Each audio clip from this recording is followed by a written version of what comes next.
हरे कृष्णा, राधे राधे। आज इस वीडियो में हम वरुथनी एकादशी का महत्व, पूजा विधि, शुभ मुहूर्त और व्रत पालन समेत जानेंगे। हिंदू नव वर्ष की तीसरी एकादशी यानी वैशाख मास कृष्ण पक्ष की एकादशी को वरुथनी एकादशी के नाम से जाना जाता है। वरुथनी शब्द संस्कृत भाषा के वरुथन से बना है, जिसका मतलब है प्रतिरक्षक, कवच या रक्षा करने वाला। मान्यता है कि इस एकादशी का व्रत करने से विष्णु भगवान हर संकट से भक्तों की रक्षा करते हैं, इसलिए इसे वरुथनी ग्यारस कहा जाता है। पद्म पुराण के अनुसार भगवान श्री कृष्ण इस व्रत से मिलने वाले पुण्य के बारे में युधिष्ठिर को बताते हुए कहते हैं कि पृथ्वी के सभी मनुष्यों के पाप पुण्य का लेखा जोखा रखने वाले भगवान चित्रगुप्त भी इस व्रत के पुण्य का हिसाब किताब रख पाने में सक्षम नहीं है। कहने का मतलब है इतना महान और फलकारी व्रत है। मान्यता है कि इस व्रत को करने से पुण्य और सौभाग्य मिलता है। साथ ही सृष्टि के रचयिता श्री विष्णु भगवान स्वयं भक्त की रक्षा करते हैं। शास्त्रों में कहा गया है कि इस व्रत को करने से दुखी को सुख मिलता है तथा सभी के लिए स्वर्ग का मार्ग खुलता है। सूर्य ग्रहण के समय दान करने से जो फल प्राप्त होता है, वही फल इस व्रत को करने से प्राप्त होता है। इस व्रत को करने से मनुष्य लोक और परलोक दोनों में सुख पाता है और अंत समय में स्वर्ग जाता है। इस व्रत को करने से व्यक्ति को हाथी के दान और भूमि के दान से भी अधिक पुण्य फल मिलता है। वरुथनी एकादशी पर निम्बर्क संप्रदाय के श्री वल्लभाचार्य जी की पुण्य जयंती होती है। साथ ही कान्हा जी के पुत्र ध्रुव, जो उन्होंने मुझे देखभाल के लिए दिया है, उसका जन्मोत्सव भी होता है। कृपया आप सभी उसे अपना प्रेम और आशीर्वाद दें। बहुत ही फलकारी और बहुत ही पुण्यदायी एकादशी है, इसलिए जो लोग व्रत नहीं करते वो भी कम से कम इसकी पूजा जरूर करें। अब मैं आपको पूजा विधि बताती हूँ। देखो, ये महाफलकारी एकादशी वैशाख मास के कृष्ण पक्ष में आती है। वैशाख मास को माधव मास भी कहा जाता है। आपको पता है कि इस मास में स्नान दान पुण्य का बहुत ज्यादा पुण्य फल होता है। तो इस मास में भक्तगण वैसे ही विष्णु भगवान के प्रिय वैशाख मास का स्नान और व्रत का नियम निभाते हैं, इसलिए इससे इस एकादशी का महत्व और ज्यादा बढ़ जाता है। वरुथनी एकादशी इतनी ज्यादा फलदायी है कि अगर सच्चे मन से पूजा की जाए, कथा सुनी जाए, व्रत किया जाए, तो उससे साधक की सभी मनोकामनाएं पूरी होती है। वरुथनी एकादशी के दिन भगवान मधुसूदन और भगवान विष्णु के वराह अवतार की प्रतिमा की पूजा करनी चाहिए। अगर आपके पास प्रतिमा नहीं है तो आप फोटो की भी पूजा कर सकते हैं। एकादशी का व्रत रखने के लिए एक दिन पहले यानी दशमी की तिथि से ही नियमों का पालन करना चाहिए। दशमी के दिन एक समय भोजन करेंगे, सूर्यास्त के बाद भोजन नहीं करेंगे, अन्न नहीं खाएंगे। अगर रात के समय आप नहीं रह सकते तो दूध और फल ले सकते हैं। याद रखना, दशमी को भी चावल, प्याज, लहसुन ये चीजें नहीं खाएंगे, सात्विक भोजन करेंगे। ब्रह्मचर्य का पालन करते हुए जमीन पे सोएंगे। एकादशी के दिन सुबह जल्दी ब्रह्म मुहूर्त में उठ के नित्य कर्म से निवृत्त होकर स्नान करेंगे। दातुन नहीं करेंगे, मुंह को उंगलियों और स्वच्छ पानी से साफ करेंगे, 12 बार कुल्ले करके। अगर संभव होगा तो किसी पवित्र नदी में स्नान करेंगे, और अगर ये संभव नहीं होगा, जैसे आजकल तो कोरोना महामारी का समय चल रहा है और कहीं भी बाहर जाना बहुत रिस्की है, इसलिए घर में ही स्नान करेंगे और स्नान के जल में थोड़ा गंगा जल और थोड़ा तिल मिलाकर स्नान करेंगे। स्नान के बाद स्वच्छ कपड़े पहनेंगे। पूजा में सफेद कपड़ों का विशेष महत्व होता है, याद रखना। इसके बाद हम पूजा की तैयारी करेंगे। हर बार जैसे एकादशी पे बताती हूँ, गंगा जल से पूरे घर में छींटे लगाएं और घर का जो मेन गेट होगा उस पे हल्दी से स्वास्तिक बनाएं। इससे घर में पॉजिटिव एनर्जी का संचार होता है। पूजा शुरू करने से पहले अपने व्रत का संकल्प लेंगे। हाथ में जल लेके प्रभु को बताएंगे। संकल्प लेने के बाद जो भी आपके सेवित शिव विग्रह हैं, लड्डू गोपाल जी, युगल सरकार, राधा कृष्ण, राम दरबार या शालग्राम जी महाराज, तो उनका बढ़िया चरणामृत से अभिषेक करेंगे, स्नान करवाएंगे। साथ ही भगवान विष्णु के वराह अवतार की पूजा करेंगे। पहले बता चुकी हूँ, प्रतिमा नहीं है तो पूजा में फोटो कम से कम जरूर रखें। भगवान का बढ़िया सुंदर श्रृंगार करें, उन्हें वस्त्र अर्पित करें, धूप दीप नैवेद्य से उनकी पूजा करें, उन्हें ऋतु फल यानी मौसम के अनुसार जो भी फल है उन्हें अर्पित करें। खरबूजा, आम, केला कुछ भी आप उन्हें अर्पित कर सकते हैं। पूजा के बाद व्रत कथा पढ़ें या सुने, फिर भगवान की आरती करके प्रसाद लोगों में बांटे। भगवान विष्णु के साथ एकादशी माता की आरती जरूर करें। इस बार एकादशी शुक्रवार की है जो माँ लक्ष्मी का दिन होता है, इसलिए विष्णु भगवान के साथ माँ लक्ष्मी की पूजा करें। उनके लिए आप नैवेद्य में खीर बना सकते हैं, बढ़िया मखाने की खीर बनाएं, वो हम एकादशी व्रत में उसका सेवन भी कर सकते हैं।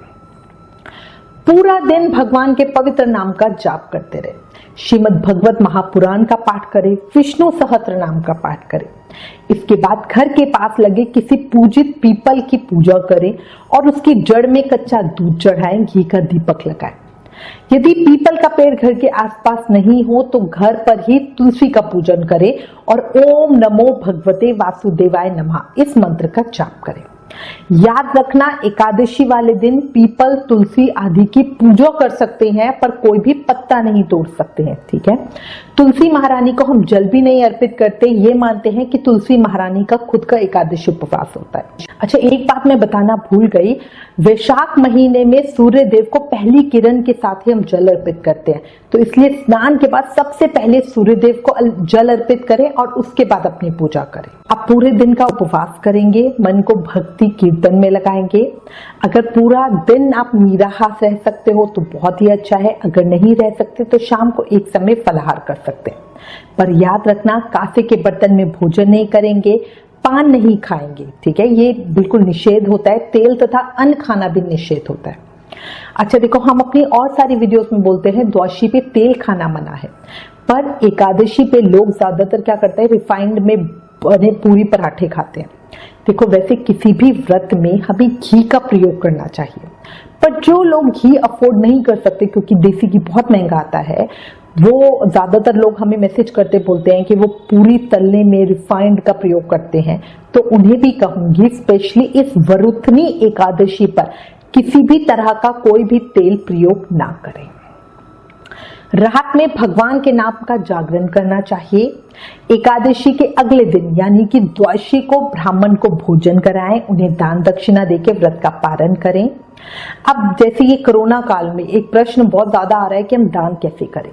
देखो, अगर आप चाहो तो किसी जरूरतमंद को सूखा सामान दे दो, किसी की पैसों से मदद कर दो, जो जितना कर सकते हो, जितनी सामर्थ्य आप में हो उस हिसाब से आप करो। वैशाख मास में दान का बहुत महत्व है, ऊपर से एकादशी पारण होने से इस दिन दान का महत्व और अधिक बढ़ जाता है, तो इसलिए जैसे जितना जो कर सकते हो उतना वैसे कर लो। अच्छा, एक और चीज का ध्यान रखना, जो इस वरुथनी एकादशी पर हमें मधु यानी शहद के प्रयोग के लिए मना किया जाता है।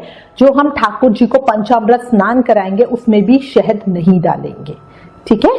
अच्छा, एक और चीज, वरुथनी एकादशी पे गाय का गौमूत्र जरूर लेना, इससे गिद्ध योनि से मुक्ति मिलती है। अब आपको इस साल 2021 में व्रत का शुभ मुहूर्त और व्रत पारण समय बताती हूँ। इस साल वरुथनी एकादशी मधुसूदन मास यानी वैशाख मास के कृष्ण पक्ष के एकादशी का व्रत शुक्रवार 7 मई को रखा जाएगा।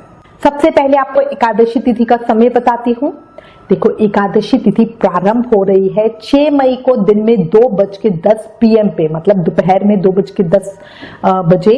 एकादशी तिथि समाप्त हो रही है 7 मई को दिन में 3:32 PM पर, दिन में ही समाप्त हो जाएगी। इस तरह सूर्योदय में पूरे दिन की शुभ मुहूर्त के साथ एकादशी व्रत का पालन 7 मई को किया जाएगा। अब कई लोग प्रश्न करते हैं कि 6 मई को दिन में 2 बजे एकादशी तिथि आ रही है, तो फिर 6 मई को दशमी युक्त एकादशी हुई, पर नहीं, 6 मई को पूरी तरह दशमी तिथि मानी जाएगी। 7 मई को एकादशी सूर्योदय में है, इसलिए सब जगह, सभी संप्रदायों में, सभी धार्मिक स्थलों पर 7 मई को ही एकादशी व्रत का पालन किया जाएगा। समर्थ और वैष्णव सभी संप्रदाय, खाटू श्याम जी मंदिर, बांके बिहारी जी, राधा रमन जी, इस्कॉन, सभी जगहों पर, सभी धार्मिक स्थलों पर 7 मई को ही एकादशी व्रत का पालन होगा। एकादशी व्रत का पारण हम 8 मई को सुबह 5:35 से लेकर सुबह 8:16 तक करेंगे। मतलब 5:35 AM से लेकर 8:16 AM तक। अच्छा, एक और बहुत ज्यादा पूछे जाने वाला प्रश्न है कि इस समय घर में पातक लगे हुए हैं, एकादशी व्रत कैसे करें। तो जो भी है, एकादशी व्रत छोड़ा नहीं जाता। आप एकादशी व्रत रखिए। इस दिन पूजा नहीं होगी क्योंकि पातक में की हुई पूजा भगवान स्वीकार नहीं करते हैं। आप एकादशी व्रत रखिए और एकादशी व्रत का पुण्य जो भी आपके सज्जन गए हैं उनके निमित्त दे दीजिए। संकल्प के साथ हम अपने व्रत का पूरे जाने वाले के निमित्त दान कर देंगे। इस तरह हमें पितृदोष से मुक्ति मिल जाएगी और जाने वाले को मोक्ष मिलेगा। जो भी लोग व्रत नहीं करते हैं वो भी व्रत रखकर अपने व्रत का पुण्य जाने वाले के निमित्त दे दीजिए। बहुत बहुत अच्छा होता है, जाने वाले को भी बहुत खुशी होती है। मैं उम्मीद करती हूँ इस वीडियो में दी गई जानकारी आपके लिए उपयोगी होगी। इससे रिलेटेड अगर आपके पास कोई भी कमेंट्स या सजेशन है तो प्लीज हमें लिखें। ज्ञान बांटने से बढ़ता है, इसलिए इस वीडियो को ज्यादा से ज्यादा शेयर करें। आप हमें फेसबुक और इंस्टाग्राम पर भी फॉलो कर सकते हो। Please like, share and subscribe. Thank you. Hare Krishna.